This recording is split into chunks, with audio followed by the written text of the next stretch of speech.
Hello everyone, welcome back to our modern day mystery schools where it's not a mystery anymore. This is a bittersweet broadcast because this is the final episode of Death is Transition, Time at the Door of Eternity.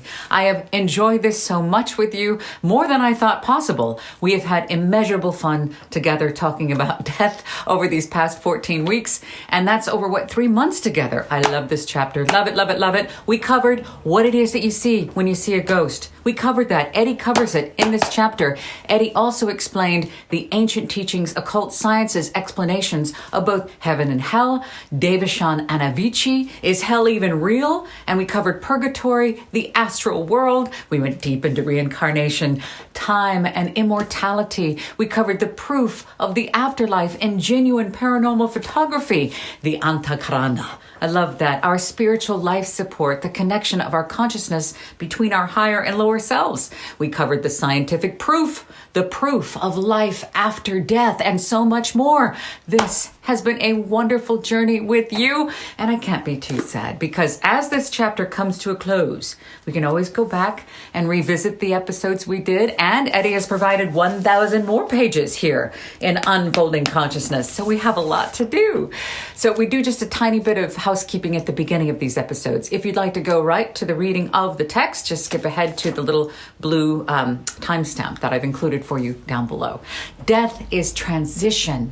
Death is transition, time at the door of eternity. This chapter is only 40 pages long, but it has felt like joyous lifetimes together with you. Thank you for being here, and thank you for 6,000 subscribers. Yes, that's such a big deal because this channel has evolved and changed, and it's been a big journey. We finally found our feet. I think we finally found our feet. It started with the audiobooks, the original book studies on Light on the Path and Voice of the Silence and Key to Theosophy. Then we did the interviews over COVID, and we had blood and sweat and many tears. And then we had that strange hiatus in 2021, but now we're back. Thank you so much, Eddie Villamoria, for this phenomenal text, Unfolding Consciousness, exploring the living universe and the intelligent powers in nature and humans. That's you. So I've been calling these lessons book studies, but I'm thinking you see Theosophy or you see University. Maybe that might work. So anyway, we're in the postlude, which means that's the closing chapter of this chapter, closing subchapter of this chapter, the postlude, the silent door of eternity.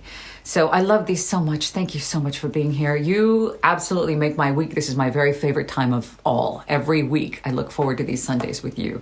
Thank you for being here. I love you. Now, if these studies resonate with you, let me tell you something. This is a reflection of you, of what's inside of you. And for that, I'm eternally grateful. You give me much hope for humanity. Remember that through the study and understanding of death, we can learn the meaning of life. So welcome to book study 34 of Unfolding Consciousness by Dr. Eddie Villamoria, our Death is Transition series. And goodness gracious, Eddie's going to be here with us next week. He's going to be sitting right here.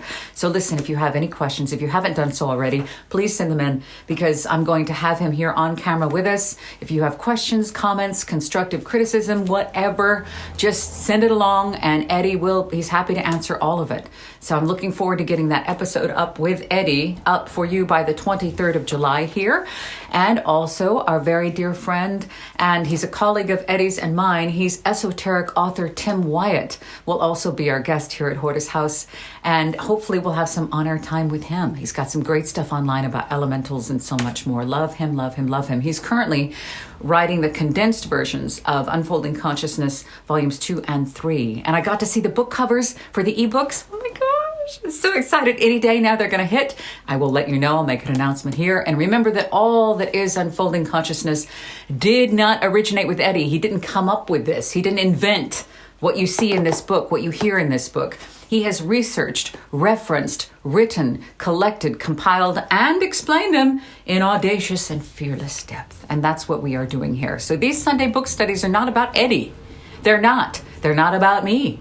They're about you, and they will always be free, so we can get them out into the world of today. They'll always be free right here every Sunday. Every Sunday that I can suit up and show up, I will be here. And I do humbly ask, please, if you can, if you love these, if you get something out of them, please like, subscribe, and share. That's the only way to get the channel so it's growing and it's working. So thank you, thank you, thank you. Remember, it is all about you. That's what we're doing here. It's all about you. So we continue through the final section of Death is Transition in Volume 2 of Unfolding Consciousness. Remember, each volume, there's 4 of them, has a subtitle.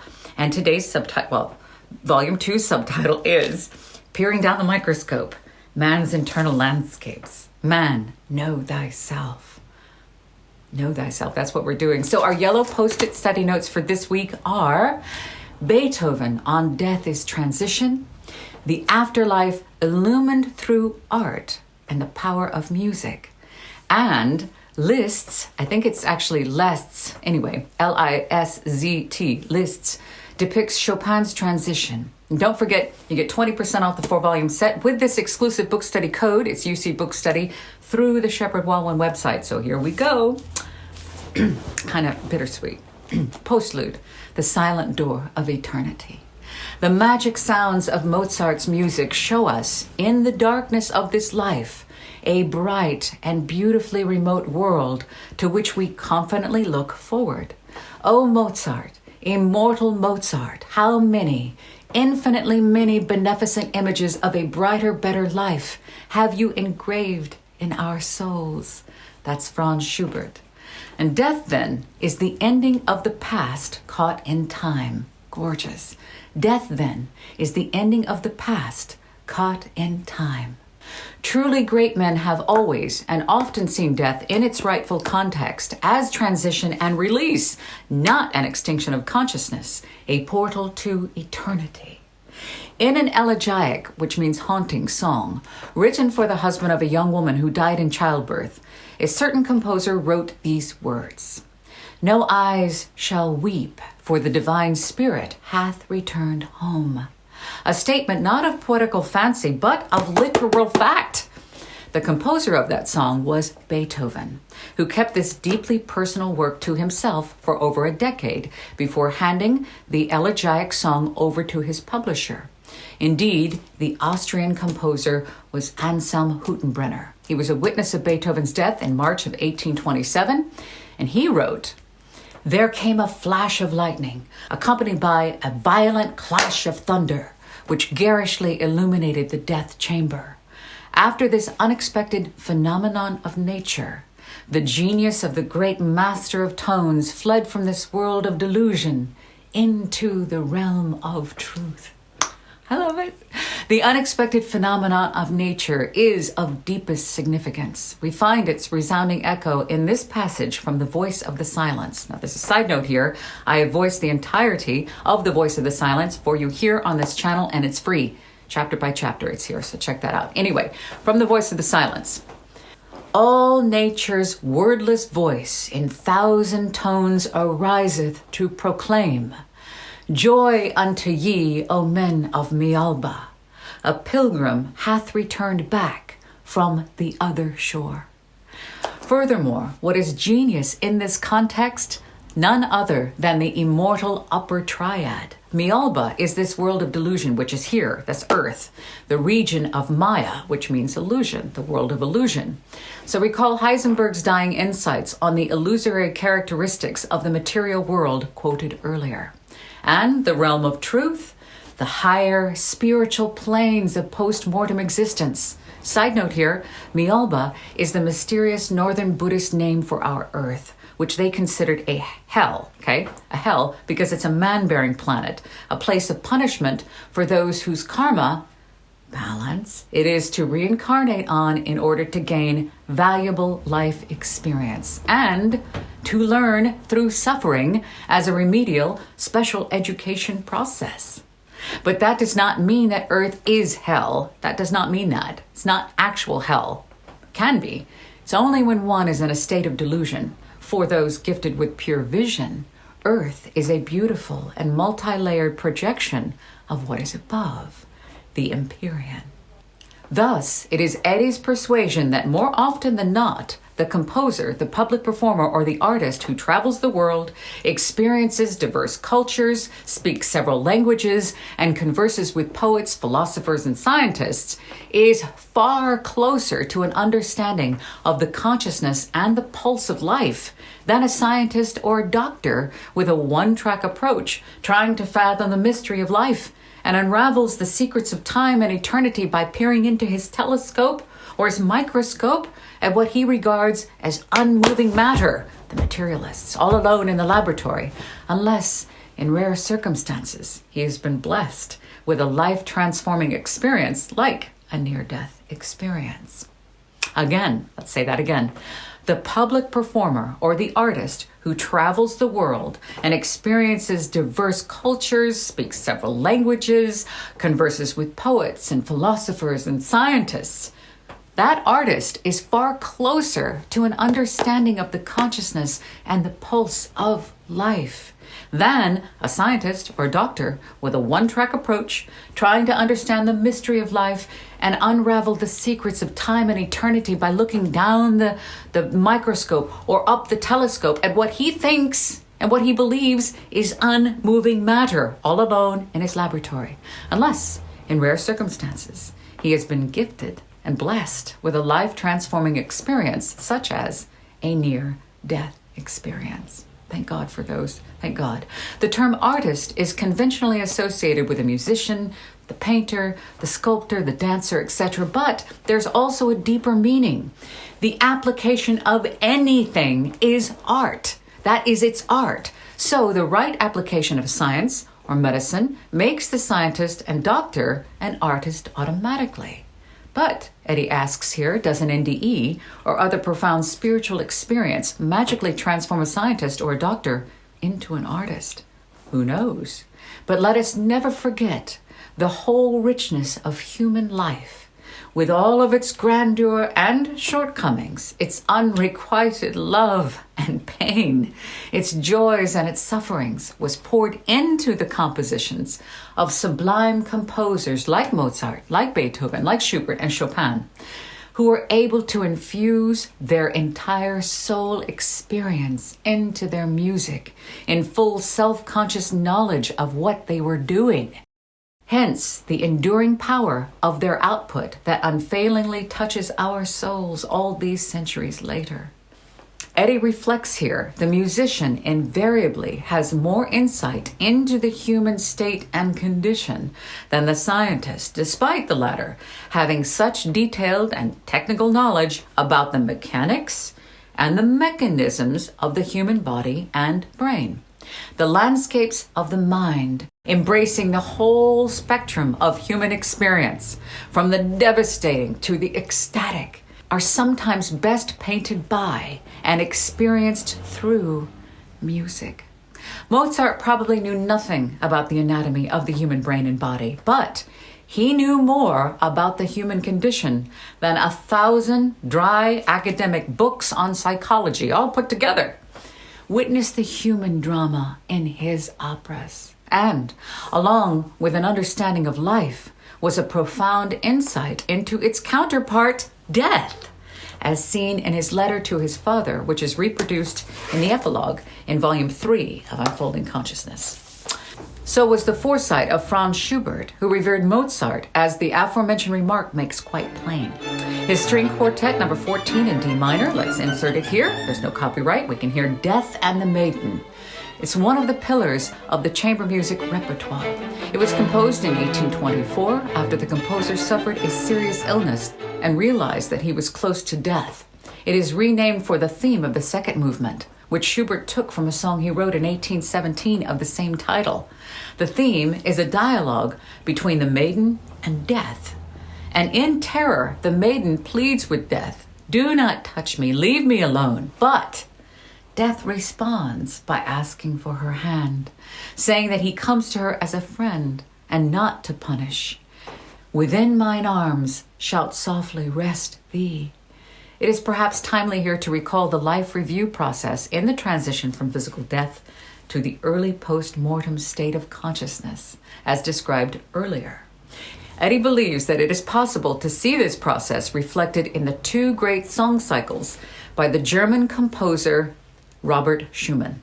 In the first piano postlude, at the close of Frauenliebe und Leben, that's Frauenliebe und Leben, which means mother's love and life, evokes a mood of nostalgic recollection of the joy, fulfillment, and sorrows during the course of a woman's life, through love and marriage and widowhood. And the second, which is Dichterliebe, a poet's love, the piano postlude is one of poignant reminiscence on amorous disappointments in the life of a young poet. Have we all not been there before?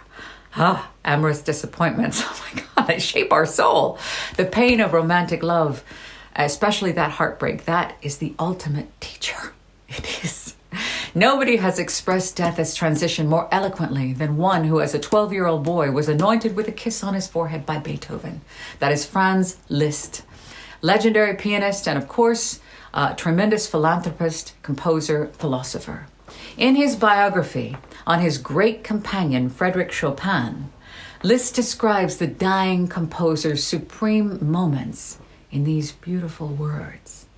However violent or frivolous are the passions that stir the heart, the spectacle of a lingering and beautiful death, the slow and gradual departure of one among us for the unknown shores, the mysterious solemnity of his dreams, his recollection of thoughts and actions while still breathing upon that narrow threshold that separates the past from the future, affects us more deeply than anything else in this world. Catastrophes, abysses that gape beneath our feet, conflagrations, am I saying that right? Infernos that engulf whole cities, bloodshed in battles, the fate of storm-tossed ships, and even the horrors of the plague. None hold our attention like the sight of a soul contemplating the nature of time at the silent door of eternity. This chapter has drawn upon science, philosophy, religion, and art in order to illuminate the transitional stages following death and to obtain a fully integral view of it. The following chapter deals with the main topics that cause much confusion and misperception about death and esotericism in general. And meanwhile, we close with 4 quotes that draw upon different disciplines to capture the essential message of this chapter that we love so much, namely, that death is simply a transition from one state of consciousness to another. It is a transition, not an ending, and that our destiny is to undergo the second birth or spiritual awakening prior to a new physical incarnation here on earth. So, from Isaac Newton, every soul that has perception is, though in different times and in different organs of sense and motion, still the same indivisible person. From Paramahansa Yogananda, the body is only a garment. How many times have you changed your clothing in this life? Yet, because of this, you would not say that you have changed. Similarly, when you give up this bodily dress at death, you do not change. You are just the same, an immortal soul, a child of God. From Manly P. Hall, a favorite of our very own Chris Sheridan, personality is suspended upon a thread from the nature of being, declares the secret work, the universal esoteric teachings, Theosophy. Man is essentially a permanent and immortal principle. Only his bodies pass through the cycle of birth and death. The immortal is the reality. The mortal is the unreality. During each period of earth life, reality thus dwells in unreality, to be liberated from it temporarily by death and permanently by illumination. From John Keats, can death be sleep when life is but a dream, and scenes of bliss pass as a phantom by? The transient pleasures as a vision seem, and yet we think the greatest pains to die. How strange is it that man on earth should roam and lead a life of woe, but not forsake his rugged path, nor dare he view alone his future doom, which is but to awake. No, please don't be over. Please don't be over. I love this. I love you, Death. I love you. Thank you for being here with me. Thank you, Eddie, for putting all of this together for all of us. This has been an honor of honors. I am so grateful to be here with you. I'm trying not to be sad because there's so much more, and we're going to continue. We're going to go through book 2 and continue with chapter 6. It's my very favorite thing. I just love this. I love being here with you. Thank you, thank you, thank you for your time, for your presence, for your comments, for your love. Next week, it is clarifying some common misconceptions about death. And I just appreciate you so much. I just love this. There's nowhere else I'd rather be, and there is nothing more important to do. I will see you next time. Eddie is here next week. I love you guys. Thank you.